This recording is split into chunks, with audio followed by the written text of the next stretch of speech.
రాష్ట్ర ప్రభుత్వం వరద నివారణ చర్యలు తీసుకోవడంలో పూర్తిగా విఫలమైపోయింది. ముఖ్యంగా ఈ రోజు ఈ ఫెయిల్యూర్ అంతా కూడా రాష్ట్ర ముఖ్యమంత్రిది, రాష్ట్ర ప్రభుత్వాన్ని. ఎంత బాధతో ఉన్నామంటే ఈరోజు ఇవాళ హవేలీ గన్పూర్ మండలంలో మరి ఇద్దరు యువకులు చనిపోవడం జరిగింది. వాళ్ళ పిల్లలు, ముఖ్యంగా ఇద్దరు పిల్లలు గురుకుల పాఠశాలలో చదువుతున్నారు. వర్షాల వల్ల గురుకుల పాఠశాల లీక్ అయితా ఉంది, మీ పిల్లల్ని తీసుకుపోండి అని ప్రిన్సిపల్ ఫోన్ చేస్తే పిల్లల్ని మెదక్కు పోయి తీసుకొచ్చుకుందామని బయలుదేరి మరి ఆటోలో నడుపుతున్నటువంటి యాదగౌడు, ఆటోలో కూర్చున్న సత్యనారాయణ ఇద్దరు కూడా ఈ వరదలో ఆటో కొట్టుకుపోయి చనిపోవడం జరిగింది.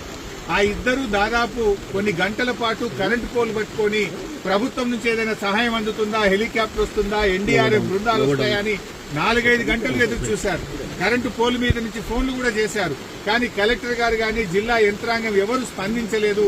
మధ్యాహ్నం 2 తర్వాత కరెంటు పోలు కూడా వరద ఉధృతికి పడిపోయి ఆ వరదలో కొట్టుకొని ఆ ఇద్దరు కూడా చనిపోవడం జరిగింది. అంటే ఇది కేవలం ప్రభుత్వ వైఫల్యం. నిన్న ఒక మంత్రి గారు మాట్లాడుతూ అంటాడు, హెలికాప్టర్ అంత అవసరమైతే తప్ప వాడద్దట, మీరు మాత్రం పెళ్లిలకు వాడండి, బీహార్ లో రాజకీయాల కోసం వాడండి, మీ సొంత కార్యక్రమాలకు వాడుకోండి.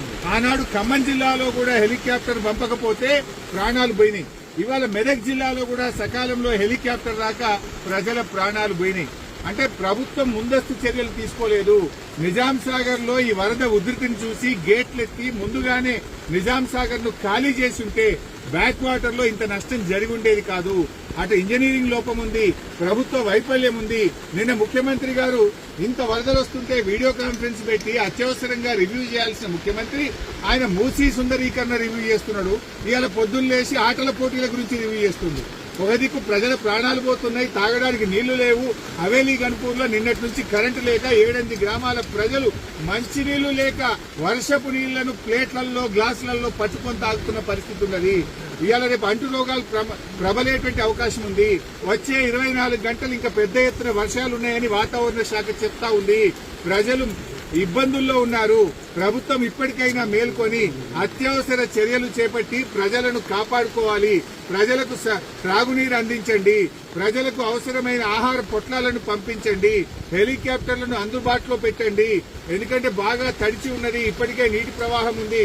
ఇంకా వర్షం ఏమన్నా కొద్దిపాటి వర్షం ఎక్కువ పడ్డా కూడా మరి చెరువులు గాని తెగేటువంటి ప్రమాదం ఉంటది కనుక అన్ని జాగ్రత్తలు ప్రభుత్వం తీసుకోవాలని చెప్పి కోరుతా ఉన్నాం.